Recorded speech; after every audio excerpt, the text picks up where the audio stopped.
Good evening and salutations, my GH fans. I don't even know where to begin on what was wrong with this episode. This episode felt like it was just missing something. Like this episode wasn't even. I felt like in some sort of ways, this episode felt like it was more of a side story than an actual episode. First of all, I didn't even really write that many notes because this episode was just that bad. And I partly felt like, you know what, if they're not gonna sit there and bother to try, why should I? But you know what, at the same time, I'm like, well, I feel like I'm actually having more fun doing the review on this episode than watching this episode. And by the way, I really hate watching General Hospital on YouTube. I had to do that because it wasn't even on Hulu. And that sucked. That sucked a lot. This episode, you know what, let's start with the fact that they brung in Christina. Alright, that's cool. And she was there for a specific reason, so I can't sit there and say she was wasted. It was the Davis girls, you know, Molly, Sam, Christina, and Alexis. And while Alexis was going upstairs to change, because at first she wasn't even going to go. But Christina was like, listen, I'm not doing this by myself. I need you with me. So she went upstairs. They were asking, damn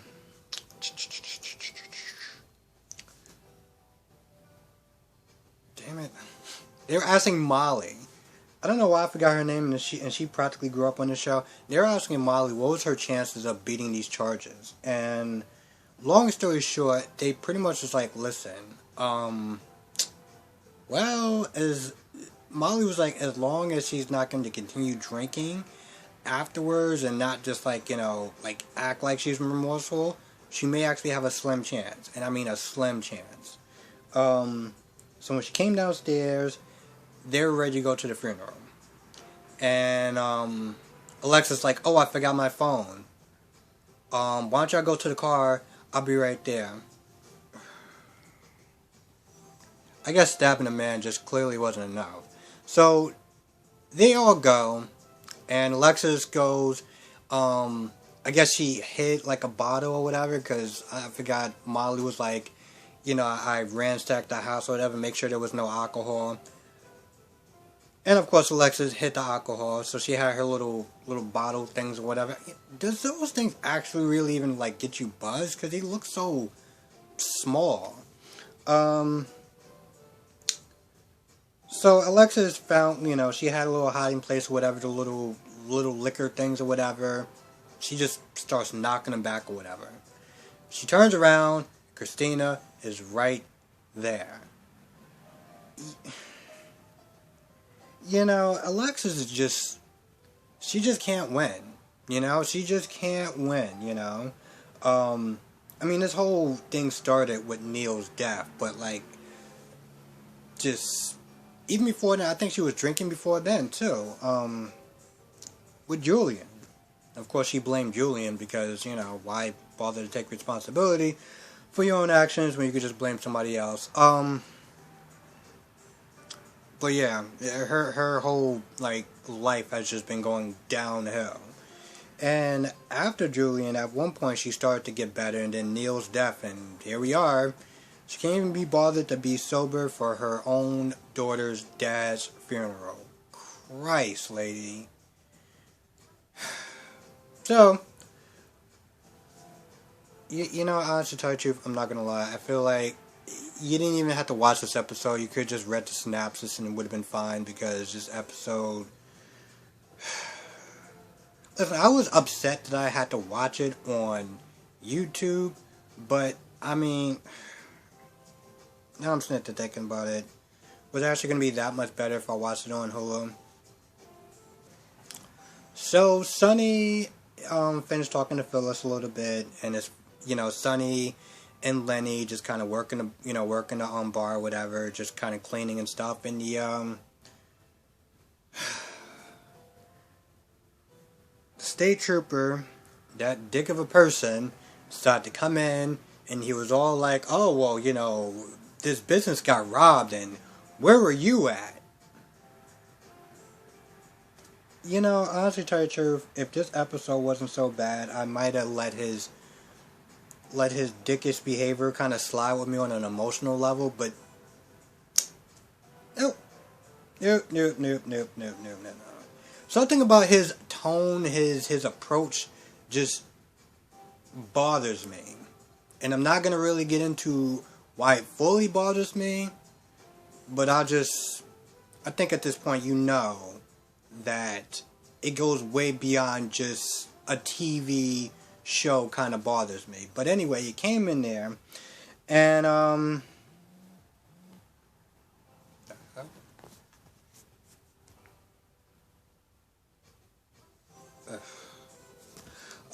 so he came in there and he was all like, oh, well, this business got robbed, and where were you at? And Lenny's not there vouching for him. Lenny's like, yo, listen, he's been on the up and up. He's been good. Lenny's like, he's been good. He's been on his meds and stuff like that, and he's been fine. And Sonny at one point is like, yo, listen, like, what do you have against me? Like, yo, if you're gonna charge me.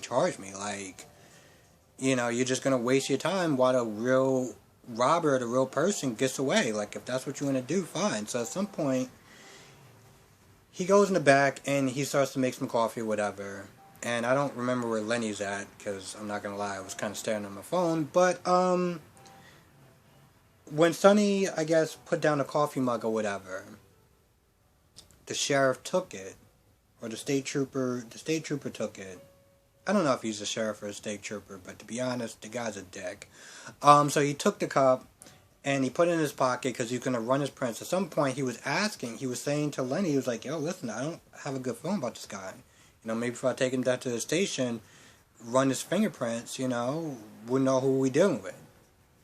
And I'm not going to lie, I'm partly just like, can we just run his fingerprints so we can kind of just wrap this whole Sonny side story thing up? So, I guess, 1% that I kind of missed because I was just irked at the cop. He's actually doing kind of a good thing, because we can wrap up this story and just kind of so yeah, that happens. This episode kind of just put me in a mood a little bit. And, listen, just to be very clear, it was that particular cop. I'm not one of those people that's like, oh, all cops are bad. No, I'm not, but that cop just, Nina's sitting there talking to, Phyllis, and I'm not gonna lie, she kind of irked the hell out of me a little bit too. I'm surprised she didn't really ask more questions. She knew Sonny's voice, but yet this episode, it was almost like it just slipped her head. So she's talking to Phyllis, and more again, she's like, oh, well, maybe, she has some love in her life, and, the thing that irked me, and you know what, maybe it's kind of true. Maybe, I don't know. But she was like, oh, I met my daughter, and, she was a very troubled person. I was like, okay. So this is the euphemism that she's going to be using moving forward. Awesome. I can't wait to get more annoyed every time she says that, because we all know at this point, the fact that she's sitting there saying that she's troubled is an understatement. And the fact that I actually had to use air quotes tells you how annoyed I am every time she used that word. She was a troubled young woman. Yeah, slashing someone's throat. We'll just file that under troubled. Okay. So anyway, she talks about Jackson. She says she still loves him, and Phyllis is like, oh, well, you shouldn't give up on him.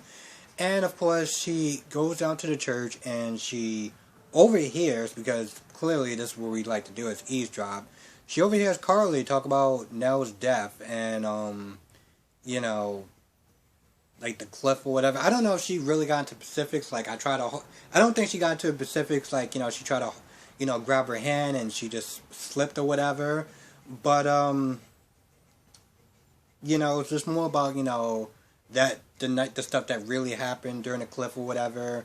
I'm not gonna lie, I just kind of zoned out a little bit because it just pissed me off. But something about Nell is dead and that night whatever happened is behind us now, or something along those lines. Oh yeah, and then there's some stuff between Olivia and Dante, and Olivia's kicking herself because of course now, which, listen, I get it, it happens, and I don't want to really kick her when she's down, but she does the whole, I'm kicking myself because you didn't get time with your father, and if I would have knew, then, I would have did things differently, and yada, yada, yada, and, even Dante was like, listen, we can't go back, and, you know what, listen, we got a lot closer now than maybe if we would have did growing up. I mean, who knows? And that's the truth of the matter. So she can't kick herself for, making that decision of keeping Dante out of Sonny's life. You know what? I'm kind of mixed about that whole thing because partly I'm like, well, yeah, you screwed up. Like, not now, but like before. I felt like she screwed up a little bit as far as keeping Sonny away from Dante. He had a right to know who his son is. And I don't know, maybe that just kind of bothers me a little bit more just as a man. But at the same time, I mean, Michael got shot. They had to live with guards or whatever their whole lives. So, kind of understanding why Olivia did what she did a little bit. Just kind of throwing it out. A little devil's advocate. Anyway, they talk. It's a lot of sad back and forth stuff. Even the stuff with Willow and Michael was just really just sad and depressing. And of course, Olivia says yes. I mean, not Olivia. Willow says yes to living in the Quartermaines or the gatehouse or whatever because it's, safe and it's best for Wiley. And honestly, to tell you the truth, I'm not going to lie. She has her reasons why. Of course, she's being very cowardly about it, but she agrees. So there's that. And then there's the stuff with Jocelyn and Jason and talking about life and being scared and trying to reassure her, and I'm not gonna lie, it's just, to tell you the truth, I've watched episodes before where it's been, alright, maybe this wasn't exactly the best episode, but it wasn't really terrible, and my notes is on point, and I'm having fun, and I'm not gonna lie, I kinda actually had more fun doing this than I did watching it, even though my demeanor is the exact opposite, but trust me, doing this is a lot funner than whatever the hell that was. I feel like I need something stronger than this. What else? Let's see if I missed anything. I think that's about it. I don't know if I really missed too much of anything. I felt like this episode also didn't really have that much, but then again, I only saw 32 minutes because that's what YouTube had on. Because, yeah.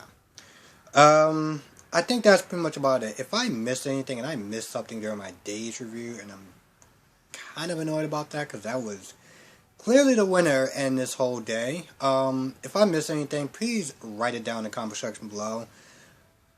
This episode sucked. It sucked. It sucked so much that in the beginning, I was actually going to make a video and be like, hey, you know what? Listen, this episode, I wasn't feeling it at all. And I really kind of half-assed these notes. So if you want to go over Brock TV's and watch his review, but I was like, you know what, I'll probably have more fun doing this, and I did check Brock's channel, and he didn't put his up yet, so, but if you want to, head over there too to watch his, because I'm pretty sure he's going to be a lot more upbeat than me, because I just can't fake it. I can't do it. I'm sorry, I can't do it. This episode sucked, and, everyone's better off probably not watching it and just going on Google's and just reading the synopsis. Trust me. with that being said, I think I'm done. Thank you for watching. It kind of sucked that. Listen, I wanted to watch this and do it a lot earlier, but apparently they want to impeach a man that's no longer in office, and they felt like that was the best use of the taxpayers and America's time, because seriously, it's like trying to write somebody up after they already resigned. Anyway, with that being said, I'm gonna go,